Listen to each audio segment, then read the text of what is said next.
Local productions seen on Delta College Public Media are made possible with support from viewers like you. Thank you.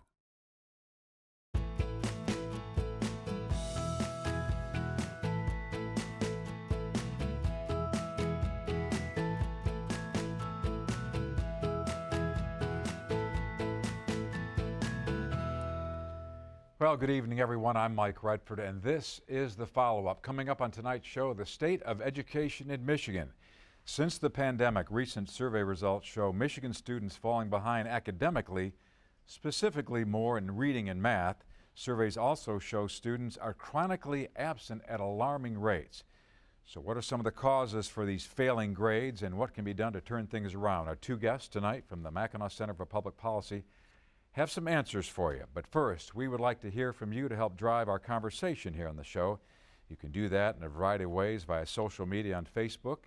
You can email us, you can comment on YouTube, and you can dial into our follow-up hotline to voice your opinion or suggest future show topics. And if you'd like to watch any of our past shows, you can log on to deltapublicmedia.org. Our guest tonight, Steve Delie, the Director of Labor Policy for the Mackinac Center for Public Policy, and his colleague, Molly Macek, Director of Education Policy for the Mackinac Center for Public Policy, which is based out of Midland. Great to have you both here. Thank you. It's going to be fun. I'm going to start with Steve on this. So, state Democrats up in Lansing repealed some GOP reforms that were put in place in a bipartisan effort, by the way, back in 2009-2010 sort of legislative session. The result of repealing those GOP laws were negative outcomes, I guess, for both students and teachers. In what way? Sure. So this all began as part of the President Obama's Race to the Top program. It's a federal grant program designed to encourage better educational outcomes. But when Michigan tried to apply for those programs, it consistently fell through. And it fell through because either our laws or individual collective bargaining agreements at the district level were preventing us from being eligible for those reforms. So what the legislature did is they essentially banned certain subjects from being part of a collective bargaining agreement so that our eligibility would be returned to us. And so these are things like teacher disciplinary proceedings, performance evaluations, whether you have to offer merit pay, those sorts of things. And with that taken off the table, it gave districts the discretion and flexibility to really reward the top performing teachers while still making us eligible for those grants. Well, what the legislature did in 2023 is repeal those reforms. So we're now in this environment where future contracts are going to have to be renegotiated, and we'll probably try to go back to the pre-2011 reforms. But some of those contracts have automatic triggering clauses that just brings that language back. So we recognize that school districts need to be aware of the fact that they're operating under a set of rules that they haven't had to think about for over a decade. So who's sort of behind these repealing of these laws from 10, 12 years ago? Is it a teachers union? Is it school administrators? Did they feel like something wasn't working? Were we weeding out teachers that shouldn't be weeded out? I'm trying to find out who's behind that. Well, I can't speak to who's behind the actual law. I mean, the legislature passed it. Right. What I can say is that the teachers' unions were very much in favor of the law and supported it. And from our perspective, it's unfortunate because it took away a lot of accountability metrics that allow us to better evaluate teachers. And a great example is seniority. The typical salary schedule and system determinant for whether you were laid off first or recalled first used to be just seniority. How many years did you have in the district, regardless of your performance? Well, these reforms took a lot of that away. Now it's coming back. So let's say you have a very talented younger teacher who's performing at a very high level, and I mean younger not in terms of age, but in terms of experience in the district. They're performing at a very high level. All of a sudden, if there's layoffs, that person is going to be first on the list to have to go regardless of performance because of things like seniority schedules. Got it. And we're going to go down this path a little bit more. I want to talk more about collective bargaining and a new study you've got. I think it's called The Tables Have Turned that we talked about, or we're going to talk about further.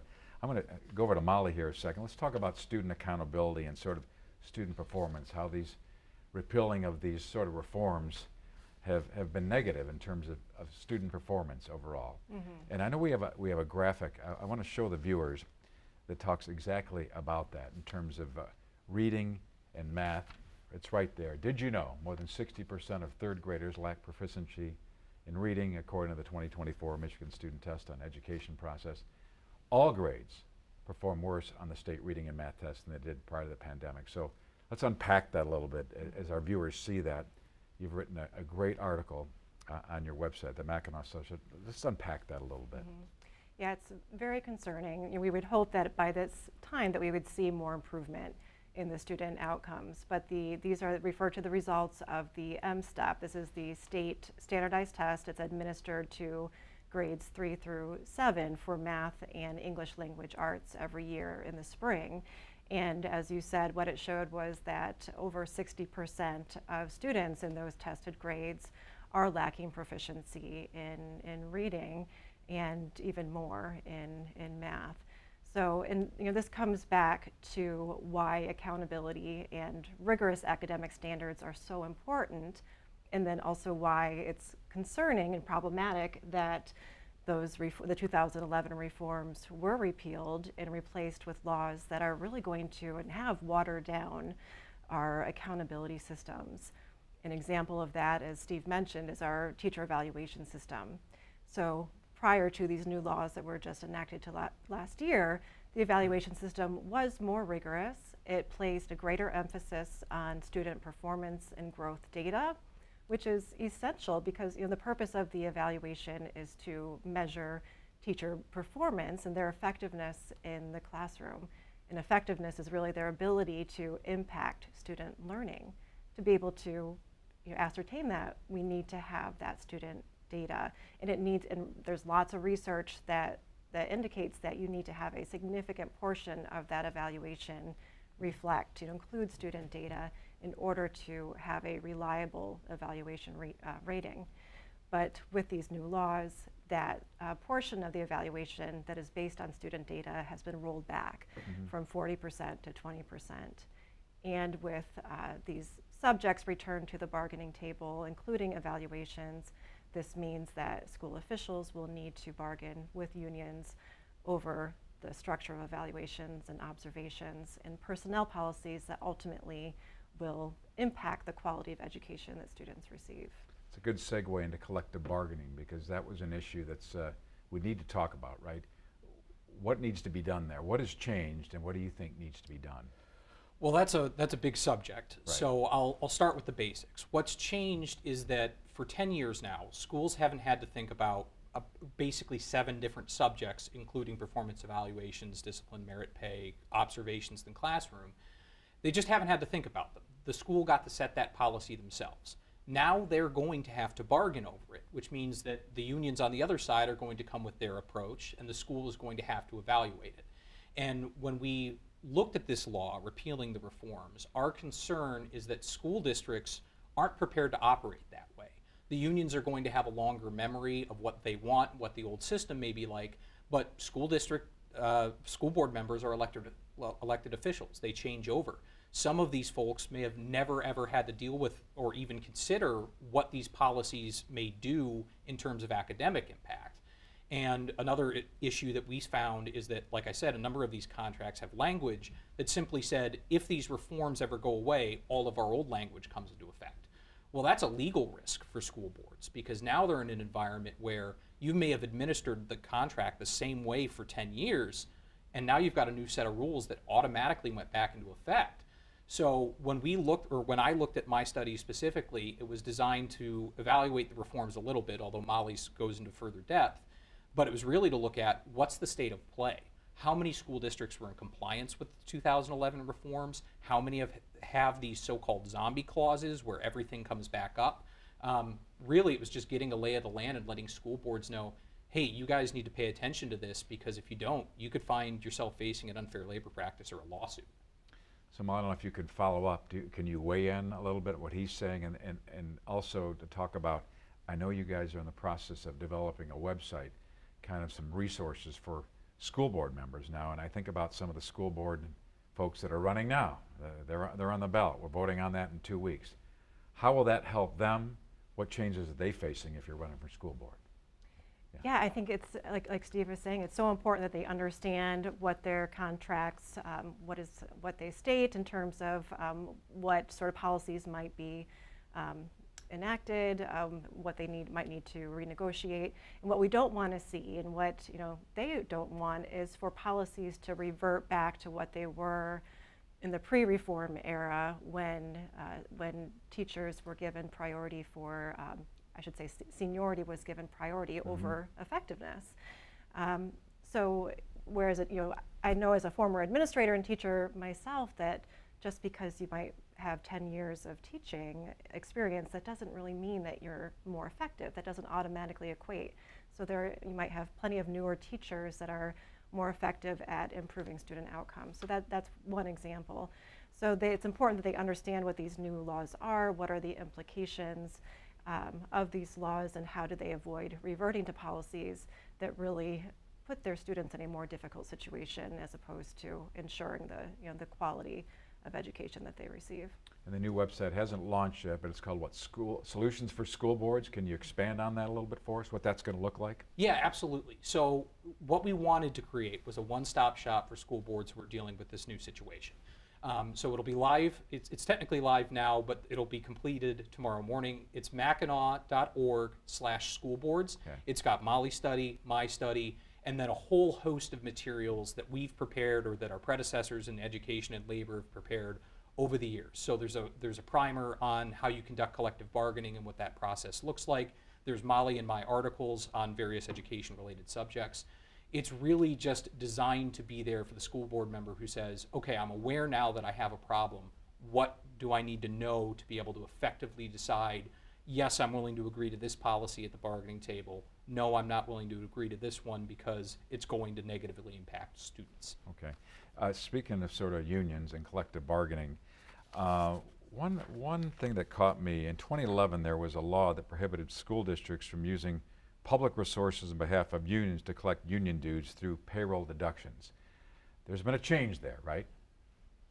Yes. So the debate on this is essentially whether or not this constitutes a public subsidy. Right. Because when the school district withdraws payroll dues, the union is not part of the district. It's a private entity. So it's, for lack of a better example, it's the school district acting as the union's bill collector using taxpayer resources. That's one of the things that was taken out of the contract. Now that's a subject of bargaining, and that was one of the terms that when we were looking through the contracts to see if we had compliance with the 2011 reforms more broadly, that was the most questionable. So we looked at all of these contracts on these terms and said, are you compliant? Are you non-compliant? Are you questionable? Well, compliant and non-compliant are self-explanatory, but questionable terms, and this is one that we saw all the time, was, well, we'll deduct anything from the payroll that is mutually agreed upon between the union and the school district. Well, we don't know what that is looking at the agreement. So that could be perfectly compliant with the reform, or there could be some kind of collateral memorandum or other understanding where the law is being violated. And that's an example of the kind of questionable terms. And in general, I'd say we saw a lot more terms that were questionable than we did that were outright violations. Okay. So I'm going to go back to academics a little bit based on absenteeism. And we've got another graphic with some information to show our viewers, and I want you to comment on that, Molly, in terms of chronic absenteeism, which we teased at the top of the show, and there it is.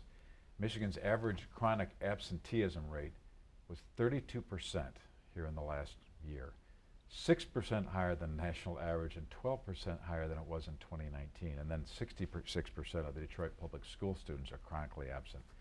Same district, Detroit Public Schools, we're at 90% of third graders failed state reading tests in 2024. Can you expand on that? If you're not going to be in class, well, that makes sense. You're not going to do it good academically. So what's happening here? Yeah, obviously this is a very concerning statistic that is not going to help matters when it comes to trying to recover the learning losses incurred during the pandemic-era school closures. So the rates are still incredibly high. They've improved slightly, but not nearly enough, in that they are still significantly higher than they were pre-pandemic. So this is a phenomenon that seemed to be exacerbated during the school closures, where we just haven't seen the recovery that we would like. And obviously if students are not present in school, they're not able to learn and recover those learning losses. So it's really important to understand what are the barriers that students are facing that are preventing them from accessing a quality education, and what types of policies and programs can we put in place to be able to help them overcome that. A lot of dynamics here, particularly when you think about Detroit public schools, and not just only their problem, looking at the numbers, but is it family dynamic? Is it a parental issue? Can the school do more to talk more to the parents and families? What else is going on in that family? Why aren't you coming to school? Is it a financial issue? Can they not get to schools? Is it a transportation issue? Have you looked at some of the, there's a lot there, right? Mm-hmm. Yeah, it's a complex issue. I think there are a lot of different factors, and depending on the region, there might be different factors that are impacting families. What we're seeing other states do, they are doing a really good job of partnering more with parents, and in some cases, providing scholarships and funding, financial support to families to help them to access different types of education. So in some cases, maybe the one particular school might not be the best answer for them. Maybe there's a school closer down the street. In Detroit, we know that students, a large percentage of the students attend charter schools and perform better than in their neighboring schools. So perhaps providing support that will help them access different types of education options. Some families have opted for homeschooling. Maybe actually physically making it into the school building is not right for some families, not the best fit for some families. So working with families, partnering with them, and potentially through financial support and public funding, allow them greater access to different options. Which I'm glad you brought that up. I was wondering if Michigan's an outlier, or if surrounding states are doing better. Since post-pandemic, you say that it looks like we are sort of an outlier here, not doing as well as some of the surrounding states. That's correct. Yeah, if you look at each of our neighboring states, we are performing worse than them, and it's interesting to look at some of the policies that they have in place. And at least up until 2022, all of our neighboring states have had policies in place that allow some form of public funding support to follow students to the school of their choice. Which leads into the Blaine Amendment, the 529 plans. The U.S. Supreme Court, just 2 weeks ago, struck a blow for basically school vouchers. So what's your reaction to that when you think about other surrounding states that have the school vouchers? I want to say Wisconsin, Indiana, I think Ohio, maybe not Illinois, but there's a few others. And what do you say to those that say, well, that's fine, because if we're taking public funding to support school vouchers, private schools, that takes money away from public schools. So there's a lot there. So what do you make of this decision, and what that really does for Michigan residents and families that have kids in school? Well, I think it's certainly disappointing. The Supreme Court since 2017 has handed down 3 decisions that have allowed greater flexibility in how taxpayer dollars can be used to fund students' education outside of a traditional public school. Trinity Lutheran, Carson, and Espinoza are the 3 cases. Okay. The case that you're talking about is Heil v. Michigan. That's a case where we were the attorneys representing 5 families here in Michigan who were trying to use 529 savings plans. So these are tax advantage savings plans to send their kids to non-public schools. And the major difference between what happened in Michigan versus these other Blaine Amendment states is the other states' amendments were very specific. There was an anti-religious bias there that made clear there was some kind of discrimination based on religion, which violated the First Amendment and equal protection as well. Michigan's Blaine Amendment is neutral in language. It simply says any non-public school, regardless of whether you're religious or not. That's despite the fact that in 1970, when our Blaine Amendment was passed, 98% of the students affected by it were in a religious school, and the ballot committee was called the No Parochiae Ballot Committee. So there was pretty clear bias there, which is what we argued in court. The court didn't see it that way.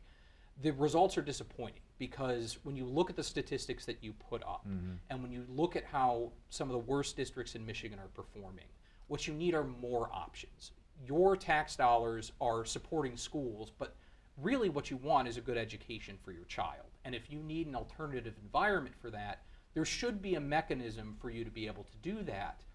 This is a case where that becomes far more difficult, and I think it hurts the students who are struggling the most because you're limiting the options they have to maybe find an environment or a school or a system of learning that is more effective for them than the traditional public school can offer. Right, and I think, Molly, the trends in the surveys bear that out. We've done it on this show at least a couple times in the last year post-pandemic, that more and more parents are looking elsewhere. They want more choices, they want more options. If their neighborhood school isn't cutting the mustard for them, for whatever reason, they need to have options, and this is really not helping our students in Michigan, right? You see those trends too, right? Yeah. Yes, absolutely, and especially since the pandemic, we're seeing more and more families seeking alternative options outside the conventional public school system. So that's really important, as Steve was saying, that while public school might be the right option for some families, for others it might, there might be a different type of format, different type of school that would serve them better. So, and in many cases, and we look at other states that have who allow access to a variety of different options, we do see better outcomes quite often, even in the public school, that students, that maybe some students are leaving that school, achievement does, in certain cases, improve. Right. So that added competition, really, that having more variety of choices brings, can help elevate the performance of all of the schools in that system. And I want to let our viewers know that I did reach out to the MEA, the Michigan Education Association, the teachers union. I reached out to the Michigan Department of Education. They knew what we were doing today. They knew that you guys were going to be on. They knew it was about academic performance and teacher evaluations, and I asked them for a guest, or at least a comment or a statement. None were forthcoming. So in a sense of being fair and balanced, I'm trying to get the other side. I did work very hard to try to do that, and that was not forthcoming. But we took it one step further. We've got another graphic here for those folks at home, the viewers, parents that have kids in schools. I do have some resources, and that at the Department of Education, there's a couple of websites they can check out. One has to do with the Michigan Parent Dashboard for School Transparency. It's on your screen right there.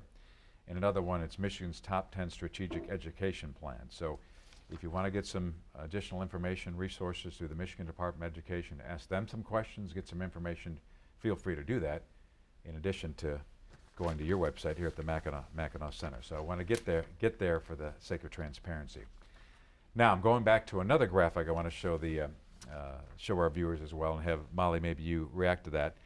Has to do with a recent survey of 2,000 elementary school principals that found 6 in 10 don't believe their schools provide essential supplies such as pens, pencils, poster boards, and 97% of teachers spend their own money to buy supplies and snacks for their student.